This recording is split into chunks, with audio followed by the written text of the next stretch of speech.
బులెటిన్లో మరో breaking news. Medigadda barrage గేట్ల తొలగింపు ప్రక్రియ వేగవంతం చేశారు అధికారులు. ఆనకట్ట 7వ బ్లాక్ లో దెబ్బతిన్న పిఎస్ ప్రాంతంలో 20-21వ గేట్ల కటింగ్ ప్రక్రియ 2 రోజుల్లో పూర్తి ఉన్న కారణంతో ఇక వరదలు వచ్చేలోపు 7 గేట్లు తొలగించనున్నారు అధికారులు. బ్యారేజ్ సింక్ అవడంతో 7వ బ్లాక్ లోని గేట్లు స్టక్ అయ్యాయి. దీంతో గ్రౌండింగ్ పనులు త్వరగా పూర్తి చేయాలని నిర్మాణ సంస్థకు నిపుణుల కమిటీ సూచించింది. జూన్ 15 లోపు తాత్కాలిక మరమ్మతులు పూర్తి చేసేలా ప్లాన్ చేస్తున్నారు.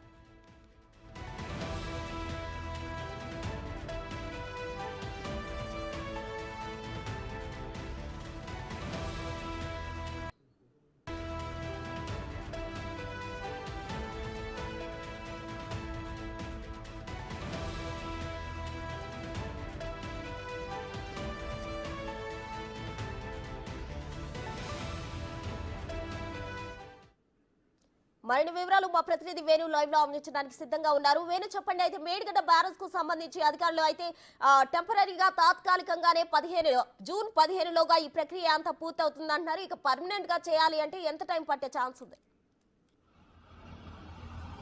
అంటే ప్రస్తుతం ఎన్డీఎస్ఏ మధ్యంతర నివేదిక ప్రకారం తాత్కాలిక మరమ్మతులు, ఎందుకంటే వర్షాకాలం భారీగా వరదలు వచ్చేటువంటి పరిస్థితి కాబట్టి ఆ వరదలకు బ్యారేజ్ మరింత డ్యామేజ్ కాకుండా తాత్కాలిక మరమ్మతులు చేస్తున్నారు. అందులో భాగంగా 7వ బ్లాక్ సంబంధించిన 7 గేట్లు పూర్తిగా స్టక్ అవడంతో వాటితో 19-20 గేట్లు అయితే కట్టింగ్ పూర్తయింది. ఇక ఈ రోజు సాయంత్రం రేపటి వరకు ఆ 2 గేట్లను కంప్లీట్గా అక్కంచి తీసేసే పరిస్థితి కనిపిస్తోంది. ఇక మరో 5 గేట్లను కూడా ఈ వారం రోజుల లోపల తొలగించడానికి అధికారులు అయితే ప్రయత్నాలు చేస్తున్నారు. ఇక మరోవైపు ఆ గ్రౌటింగ్ పనులు కూడా పూర్తిగా వస్తున్నాయి. కోర్ కటింగ్ చేసిన తర్వాత ఏదైతే బ్యారేజ్ బేస్ భాగం ఉందో ఆ బేస్ భాగం లోపల 5 నుంచి 6 మీటర్ల మేర కోర్ కటింగ్ చేశారు. ఆ కోర్ కటింగ్ చేసిన ప్రాంతంలో నుంచి కాంక్రీట్ను ఆ గ్రౌటింగ్ మెషిన్ల ద్వారా లోపలికి ఇంజెక్ట్ చేస్తారు. ఆ ప్రక్రియ కూడా దాదాపు 2 నుంచి 3 వారాలు పట్టే అవకాశం ఉంది.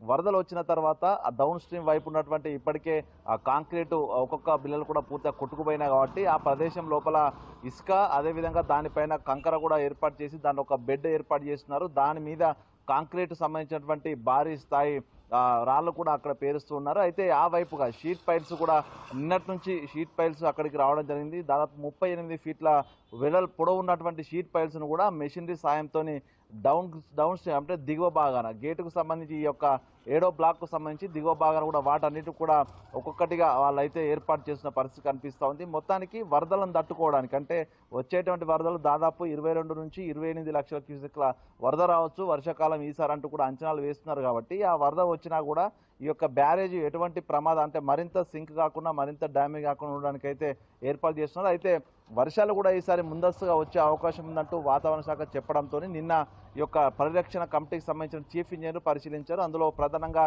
ఇరిగేషన్ సంబంధించిన ఈఎన్సీ అనిల్ కుమార్, ఆయనతో పాటుగా సిడిఓ ఆర్గనైజేషన్ సంబంధించిన చీఫ్ ఇంజనీరు, ఒక ఐఐటి ప్రొఫెసర్ కూడా ఉన్నారు. వీళ్ళంతా పనులు చేస్తున్న పనులను పర్యవేక్షించిన తర్వాత వారికి కొన్ని సూచనలు కూడా ఇచ్చారు. ఎందుకంటే అతి త్వరగా పూర్తి చేయకపోతే వరద మొదలైతే మాత్రం ఈ పనులే కాదు పూర్తిగా బ్యారేజ్ కూడా డ్యామేజ్ అవుతుంది అనేటువంటి హెచ్చరికలు జారీ చేయడం జరిగింది. సో మొత్తంగా జూన్ 15 వరకు అయితే ఈ పనులన్నిటికీ ఓవైపు గ్రౌటింగ్ పనులు, అదేవిధంగా షీట్ పైల్స్ నిర్మాణం చేయడం, దాంతో పాటుగా గేట్ల తొలగింపు జూన్ 15 లోపు ఇవన్నీ కూడా పూర్తి చేయాలంటూ కూడా డెడ్ లైన్ విధించారు. ఆ తర్వాత పర్మనెంట్ స్ట్రక్చర్ సంబంధించినటువంటి నిర్మాణాలు కానీ ఒకవేళ ఈ యొక్క బ్యారేజ్ ఉన్న 7వ బ్లాక్ తొలగింపు విషయం కానీ ఇదంతా కూడా ఎన్డీఎస్ఏ రిపోర్ట్ ఇచ్చిన తర్వాత చేసే అవకాశం ఉంది. కాబట్టి పర్మనెంట్గా ఏం చేయాలి దానిపై వర్షాకాలం వరదలు పూర్తయిన తర్వాత దాదాపు 4 నుంచి 6 నెలల సమయం పట్టే అవకాశం ఉంది. కానీ తాత్కాలిక మరమ్మతులు మాత్రం జూన్ 15 లోపు కంప్లీట్ చేసే విధంగా అయితే ప్రస్తుతం అక్కడ పనులు అయితే చకచక కొనసాగుతున్నాయి. ప్రస్తుతం థ్యాంక్ యూ వేణు.